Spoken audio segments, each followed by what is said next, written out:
Hi ಎಲ್ಲ ವಿದ್ಯಾರ್ಥಿಗಳಿಗೂ Educare Karnataka ಚಾನಲ್ಗೆ ಸ್ವಾಗತ. ಇಷ್ಟು ಖುಷಿಯಲ್ಲಿ ಯಾಕಿದ್ದಾರೆ ಅಂತ ಹೇಳಿದ್ರೆ ಕೇದವರು ಈಗ ತಾನೇ ಒಂದು ನೋಟಿಫಿಕೇಶನ್ ರಿಲೀಸ್ ಮಾಡಿದಾರೆ. ಅದರಲ್ಲಿ ವಿದ್ಯಾರ್ಥಿಗಳು ಅಂದ್ರೆ ನಿಮ್ಮ ಡೌಟ್ಸ್ ಏನಿತ್ತು ಅವುಗಳನ್ನ ಕ್ಲಿಯರ್ ಮಾಡಿದ್ದಾರೆ. ಅಂದ್ರೆ ಕ್ಲೇಮ್ ಸರ್ಟಿಫಿಕೇಟ್ ಬಗ್ಗೆ ಆಗಿರ್ಬೋದು, ಹಾಗೆ ತುಂಬಾ ರಿಪೀಟರ್ಸ್ ನಾವೆಲ್ಲ ಡಾಕ್ಯುಮೆಂಟ್ ವೆರಿಫಿಕೇಶನ್ ಮಾಡಿಸಬೇಕು ಇದೇ ಪ್ರಶ್ನೆಯನ್ನ ಕೇಳ್ತಾ ಇದ್ರು. ಸೊ ಎಲ್ಲ ಪ್ರಶ್ನೆಗಳಿಗೆ ಆನ್ಸರ್ನ ಕೊಟ್ಟಿದ್ದಾರೆ. ಈ ವಿಡಿಯೋ ಅಂತ ನಿಮಗೆ 100% ಹೆಲ್ಪ್ ಆಗುತ್ತೆ. ತಪ್ಪದೆ ಲೈಕ್ ಮಾಡಿ. ಸರಿ, ಈಗ ವಿಷಯವನ್ನು ತಿಳ್ಕೊಳ್ತಾ ಹೋಗೋದ್ರೆ ಮೊದಲಿಗೆ ಕ್ಲೇಮ್ ಸರ್ಟಿಫಿಕೇಟ್ ಬಗ್ಗೆ ತಿಳ್ಕೊಳ್ಳೋಣ. ಕ್ಲೇಮ್ ಸರ್ಟಿಫಿಕೇಟ್ ಏನಿದೆ ಅದೆಲ್ಲ ಇರುತ್ತೆ ಅಂತ ಹೇಳಿದ್ರೆ, ನೀವೀಗ ಅಪ್ಲಿಕೇಶನ್ ಫಾರ್ಮ್ ಏನಿದೆ ಅದರ ಪ್ರಿಂಟ್ಔಟ್ ಅನ್ನು ತೆಗೆದುಕೊಳ್ತೀರಾ. ಆ ಅಪ್ಲಿಕೇಶನ್ ಫಾರ್ಮ್ ನ ಕೊನೆಯ ಪೇಜ್ ಏನಿದೆ ಅದು ಕ್ಲೇಮ್ ಸರ್ಟಿಫಿಕೇಟ್ ಆಗಿರುತ್ತೆ. ನಂತರ ಹಲವಾರು ವಿದ್ಯಾರ್ಥಿಗಳು ಕೇಳ್ತಾ ಇದ್ರು, ಈಗ ಅಪ್ಲಿಕೇಶನ್ ಏನಿದೆ ಅದರ ಫೀಸ್ ಅನ್ನ ಪೇ ಮಾಡಿ ಅದ್ರ ನಂತರ ಡಾಕ್ಯುಮೆಂಟ್ ವೆರಿಫಿಕೇಶನ್ಗೆ ಹೋಗ್ಬೇಕಾ ಅಥವಾ ಕಂಪ್ಲೀಟ್ ಮಾಡೋಕ್ಕಿಂತ ಮೊದಲೇ ವೆರಿಫಿಕೇಶನ್ ಆಗಬೇಕಾ ಅಂತ ಕೇಳ್ತಾ ಇದ್ರು. ಸಿಂಪಲ್ ಇದೆ. ಮೊದಲಿಗೆ ನೀವು ನಿಮ್ಮ ಅಪ್ಲಿಕೇಶನ್ ಕಂಪ್ಲೀಟ್ ಮಾಡ್ಕೊಳ್ಳಿ, ಓಕೆನಾ. ಅಂದ್ರೆ ಅದರಲ್ಲಿರುವಂತಹ ಎಲ್ಲ ಡೀಟೇಲ್ಸ್ ಅನ್ನ ಎಂಟರ್ ಮಾಡಿ, ಫೀಸ್ ಅನ್ನ ಪೇ ಮಾಡಿ, ಅದಂತರ ಅದರ ಪ್ರಿಂಟ್ ಔಟ್ ತೆಗೆದುಕೊಳ್ಳಿ.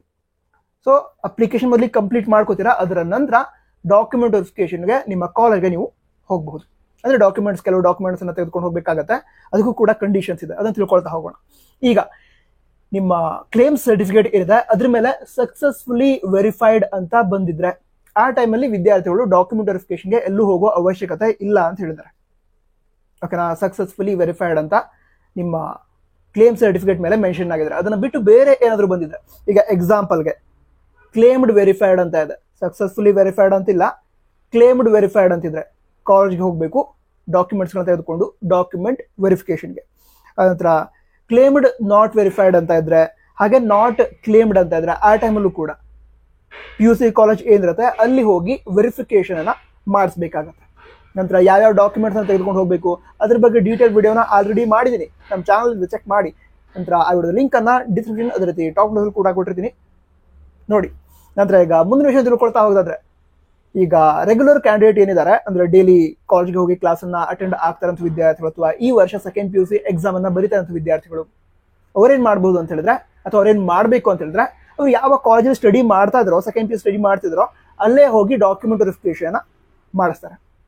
ಹಾಗಿದ್ರೆ ಈ ರಿಪೀಟರ್ಸ್ ಏನಿದ್ದಾರೆ ಅಥವಾ ಡ್ರಾಪರ್ಸ್ ಏನಿದ್ದಾರೆ ಅಂದ್ರೆ ಹಿಂದಿನ ವರ್ಷಗಳಲ್ಲಿ ಸೆಕೆಂಡ್ PUC ಕಂಪ್ಲೀಟ್ ಆಗಿದೆ, ಈ ವರ್ಷ ಅವರು KCET ಗೆ ಅಪ್ಲೈ ಮಾಡ್ತಿದ್ದಾರೆ ಅಂತ ವಿದ್ಯಾರ್ಥಿಗಳು ಡಾಕ್ಯುಮೆಂಟ್ ವೆರಿಫಿಕೇಶನ್ಗೆ ಎಲ್ಲಿ ಹೋಗ್ಬೇಕು?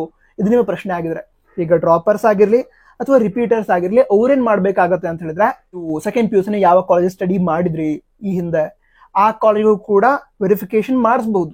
ಅಕಸ್ಮಾತ್ ಆ ಕಾಲೇಜ್ ತುಂಬಾ ದೂರದಲ್ಲಿದೆ ಅಂದ್ರೆ, ನೀವು ಸೆಕೆಂಡ್ PUC ನ ಮಂಗಳೂರಲ್ಲಿ ಸ್ಟಡಿ ಮಾಡಿದ್ರಿ, ಬಟ್ ನಿಮ್ಮೂರು ಬಿಜಾಪುರದಿಂದ ಮಂಗಳೂರಿಗೆ ಸೆಕೆಂಡ್ PUC ಸ್ಟಡಿ ಮಾಡಿ ಕಂಪ್ಲೀಟ್ ಮಾಡಿ ಈಗ ಮತ್ತೆ ಬಿಜಾಪುರದಲ್ಲೇ ಇದ್ದೀರಾ.